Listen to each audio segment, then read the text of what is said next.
Study I 8 में आपका स्वागत है। आज हम 25 जनवरी के करंट अफेयर्स के वीडियो को लेकर आए हैं।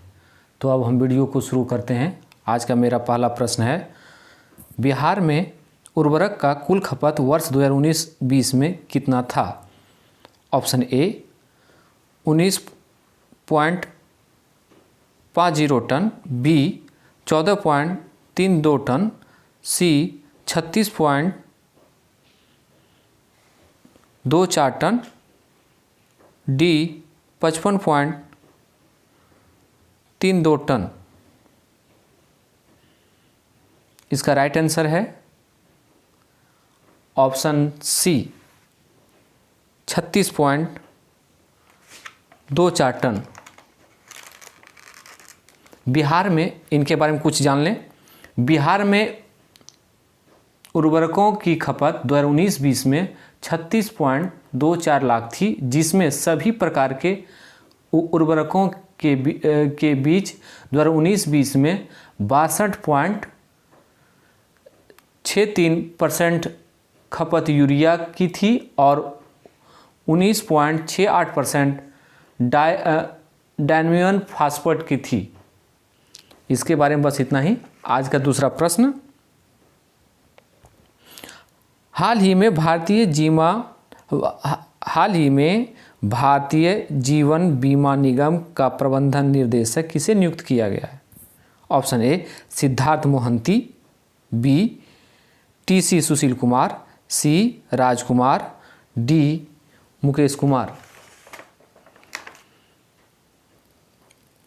इसका राइट आंसर है ऑप्शन ए सिद्धार्थ मोहंती। इनके बारे में कुछ जान लें। सिद्धार्थ मोहंती के बारे में, सिद्धार्थ मोहंती को भारतीय जीवन बीमा निगम LIC के प्रबंध निर्देशक के रूप में नियुक्त किया गया है। वह 1 फरवरी को पद ग्रहण करेंगे। वह वर्तमान में LIC के हाउसिंग फाइनेंस के MD और CEO के रूप में सेवारत हैं। सिद्धार्थ मोहंती ने LIC हाउसिंग फाइनेंस के मुख्य कार्यकारी अधिकारी के रूप में भी काम किया था। उन्होंने TC सुशील कुमार की जगह ली है। उनकी नियुक्ति को कैबिनेट की नियुक्ति की समिति ने मंजूरी दे दी है। उनकी नियुक्ति को कैबिनेट की नियुक्ति समिति के द्वारा मंजूरी दी गई है। वर्तमान में भारतीय जीवन बीमा निगम में 4 प्रबंध निर्देशक और 1 अध्यक्ष हैं। विपिन आनंद, मुकेश कुमार गुप्ता और राजकुमार अन्य प्रबंध निर्देशक हैं। LIC के बारे में कुछ जाने। कब इनका स्थापना? LIC इनका गठन सितंबर 1956 में हुआ। भारत सरकार की पूरी तरह से 100% LIC की मालिक है। इसका मुख्यालय मुंबई में है। MR कुमार LIC के वर्तमान अध्यक्ष हैं। अध्यक्ष और 4 प्रबंध निर्देशक LIC के कार्यकारी बोर्ड का गठन करते हैं। इसका नारा है योगक्षेम वहामय हम। इनके बारे में बस इतना ही। आज का तीसरा प्रश्न, निम्न में से किस सरकार ने हाल ही में इलेक्ट्रिक वाहनों को बढ़ावा देने के लिए वन स्टॉप वेबसाइट लॉन्च की है? ऑप्शन ए केरल सरकार, बी महाराष्ट्र सरकार, यहाँ महाराष्ट्र होगा, महाराष्ट्र सरकार,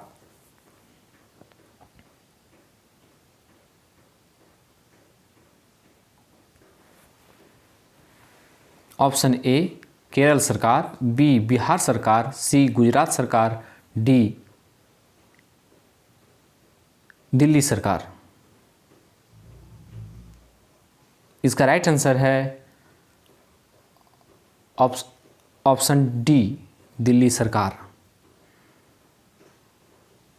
इनके बारे में कुछ जान। दिल्ली सरकार ने हाल ही में इलेक्ट्रिक वाहनों को बढ़ावा देने के लिए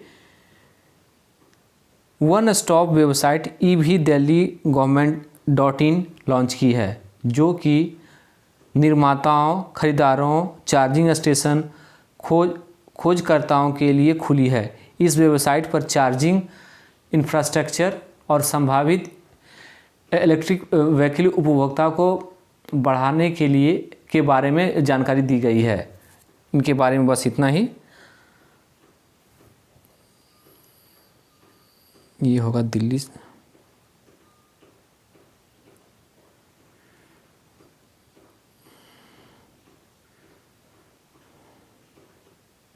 आज का चौथा प्रश्न, इनमें से किस सरकारी संगठन ने हाल ही में द्विवार्षिक इलेक्ट्रिक मार्केट रिपोर्ट का 2022 का संस्करण जारी किया है? ऑप्शन ए यूनेस्को, बी अंतर्राष्ट्रीय ऊर्जा एजेंसी, सी नीति आयोग, डी जनजातीय संगठन।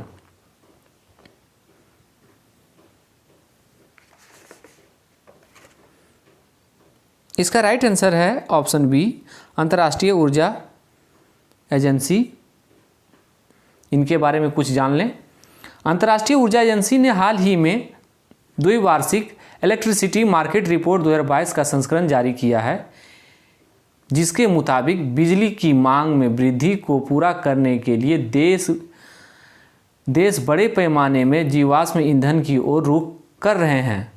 रिपोर्ट के मुताबिक अगले 3 वर्षों तक बिजली क्षेत्र का उत्सर्जन समान स्तर पर रहेगा।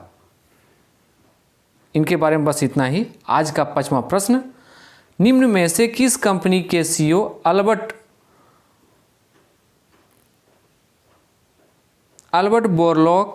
बोरलो, इसमें बोरलो होगा, अल्बर्ट बोरलो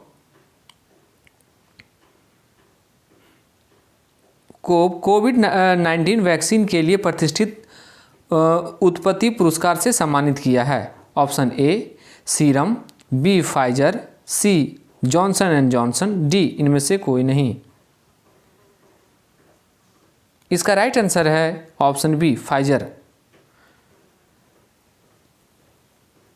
फाइजर के बारे में जान लें। फाइजर के अध्यक्ष और मुख्य कार्यकारी अल्बर्ट बोरलो को हाल ही में कोविड-19 वैक्सीन के लिए प्रतिष्ठित उत्पत्ति पुरस्कार 2022 से सम्मानित किया गया है। यह पुरस्कार 1 मिलियन नगद के रूप में पुरस्कार के साथ दिया जाता है। इस पुरस्कार को व्यापक रूप से यहूदी नोबेल पुरस्कार के नाम से भी जाना जाता है। अगर एक परीक्षा में कुछ क्वेश्चन पूछे कि प्रतिष्ठित उत्पत्ति पुरस्कार का दूसरा नाम क्या है, तो आप हमेशा याद रखिए यहूदी नोबेल पुरस्कार। आज का 6ठा प्रश्न, बिहार में ग्रामीण क्षेत्रों में स्वच्छता में सुधार के लिए निम्न में से कौन सी महत्वपूर्ण योजना चलाई जा रही है? ऑप्शन ए लोहिया योजना, बी मनरेगा योजना, सी संपला योजना, डी जीविका योजना। इसका राइट आंसर है ऑप्शन ए लोहिया योजना। इनके बारे में कुछ जान लें। लोहिया स्वच्छ बिहार अभियान केंद्र सरकार का स्वच्छ भारत मिशन का एक हिस्सा है, जिसमें केंद्र और राज्य के बीच व्यय का 60:40 में हिस्सेदारी की जाती है। इसका लक्ष्य बिहार में स्वच्छता का सर्वव्यापी आच्छादन सुनिश्चित करना है और तथा जिसमें खुले में शौच मुक्त करने का कृति संकल्प है। आज का 7वां प्रश्न, गिनीज वर्ल्ड रिकॉर्ड धारक विश्व के सबसे बुजुर्ग जीवित व्यक्ति का हाल ही में कितने वर्ष की उम्र में निधन हो गया है? ऑप्शन ए 102 वर्ष, बी 132 वर्ष, सी 112 वर्ष, डी 122 वर्ष। इसका राइट आंसर है ऑप्शन सी। ये व्यक्ति हैं जिनका वर्ल्ड गिनीज रिकॉर्ड में नाम इनका है कि जो सबसे ज़्यादा उम्र तक जीवित रहने वाले। इनके बारे में जान लें। 112 वर्ष गिनीज वर्ल्ड रिकॉर्ड बुक धारक विश्व के सबसे बुजुर्ग जीवित व्यक्ति सेटनिनो डे ला फुंसते गार्सिया का हाल ही में 112 वर्ष और 341 दिन की उम्र में निधन हो गया है। इन्होंने सितंबर 2021 में सबसे उम्रदराज व्यक्ति पुरुष के रूप में रिकॉर्ड का दावा किया, जो वह ठीक 112 वर्ष 211 दिन के थे। इनके बारे में बस इतना ही। आज का 8वां प्रश्न, हाल ही में Syed Modi international badminton tournament का खिताब किसने जीता है? Option A Malvika, B PV Sindhu, C Sania Nehwal, D Tanisha Crasto. इसका राइट आंसर है ऑप्शन बी पीवी सिंधु। इनके बारे में कुछ जान लें। एक भारतीय स्टार शटलर और 2 बार ओलंपिक चैंपियन पीवी सिंधु ने Syed Modi international badminton tournament के फाइनल में महिला एकल का खिताब जीत लिया है। फाइनल लखनऊ में खेले गए में सिंधु ने मालविका को 21-13 और 21-16 से हराकर खिताब जीता है, अपने नाम किया है। वहीं मिक्स डबल की बात करें, भारत के ईशान भटनागर और तनिष क्रास्तो की जोड़ी ने खिताब अपने नाम किया है। इनके बारे में बस इतना ही। आज का 9वां प्रश्न, हाल ही में असम सरकार ने असम वैभव सम्मान देने की घोषणा की है। Option A Ratan Tata, B Anand Mahindra, C Mukesh Ambani, D Elon Musk. इसका राइट आंसर है ऑप्शन ए रतन टाटा जी को असम सरकार ने असम वैभव सम्मान देने की घोषणा की है। असम सरकार के बारे में कुछ जान लें और असम राज्य के बारे में। असम के मुख्यमंत्री हेमंत विश्व शर्मा ने इस साल दिए जाने वाले नागरिक सम्मान पुरस्कारों का ऐलान कर दिया गया है। राज्य के सबसे बड़े नागरिक सम्मान असम वैभव के लिए उद्योगपति और दानकर्ता रतन टाटा के नाम का ऐलान किया है। इसके अलावा 13 हस्तियों को असम का गौरव सम्मान देने के लिए चुना गया है और यह सम्मान 24 जनवरी को असम के राज्यपाल जगदीश मुखी की ओर से प्रदान किए जाएंगे। इनके बारे में बस इतना ही। आज का 10वां प्रश्न, बिहार में 2019-20 में कितने लाख टन खाद्यान्न का उत्पादन का रिकॉर्ड दर्ज किया गया है? Option A 234.45 lakh tonne, 163.80 lakh tonne, 125.25 lakh tonne और डी 456.20 लाख टन।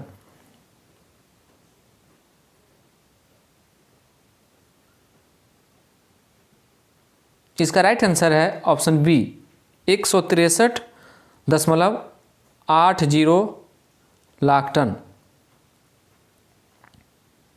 आज का 11वां प्रश्न, बिहार के प्रति व्यक्ति सकल जिला घरेलू उत्पाद आंकड़ों पर 3 सबसे गरीब जिला कौन है? Option A Gaya, Sheohar, Munger, option B Kaimur, Supaul, Purnia, option C Madhubani, Jamui, Katihar, option D Kishanganj, Araria, Sheohar. इसका राइट आंसर है ऑप्शन डी किशनगंज, अररिया और शिवहर।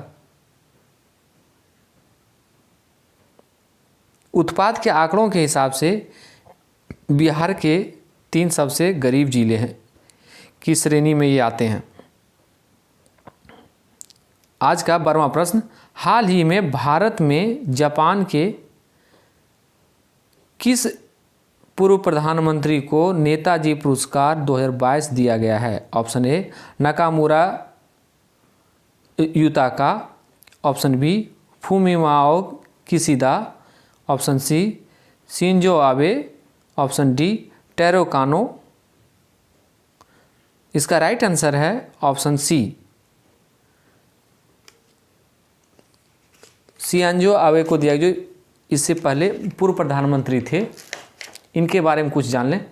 नेताजी सुभाष चंद्र बोस की 150वीं जयंती के मौके पर जापान के पूर्व प्रधानमंत्री शिंजो आबे को नेताजी पुरस्कार 2022 से सम्मानित किया गया। यह पुरस्कार समाज में उनके योगदान के लिए दिया गया है।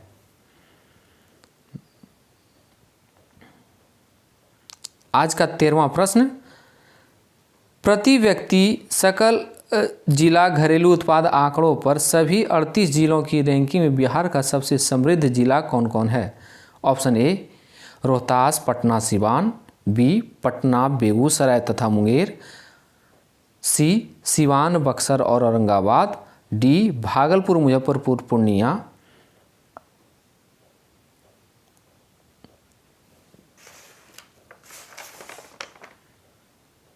इसका राइट आंसर है ऑप्शन बी पटना, बेगूसराय तथा मुंगेर। नोट एक चीज़ जान लें, नीचे हम लिख दिए हैं, यह उल्लेखनीय है कि सभी समृद्ध जिले दक्षिण बिहार के हैं और सभी गरीब जिले उत्तर बिहार के हैं। अब हम 14वां प्रश्न की ओर जा रहे हैं। हाल ही में कौन से राज्य में 44वां कोक बोरोक दिवस मनाया गया है? Option A Meghalaya, B Arunachal Pradesh, C Nagaland, D Tripura. इसका राइट आंसर है ऑप्शन डी त्रिपुरा। ये त्रिपुरा की महिलाओं का चित्र है जो कोक बोरोक दिवस इनके द्वारा मनाया जा रहा है। आज का 15वां प्रश्न और ये मेरा अंतिम प्रश्न होगा आज की वीडियो का। हाल ही में अभिनेत्री यूएनडीपी इंडिया की पहली युवा जलवायु चैंपियन बनी है। Option A Prajakta Koli, B Priyanka Chopra, C Vidya Balan, D Anushka Sharma.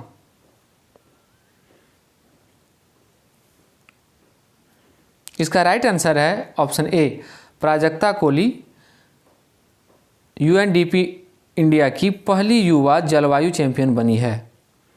आज के लिए बस इतना ही and thank you for watching study I 8।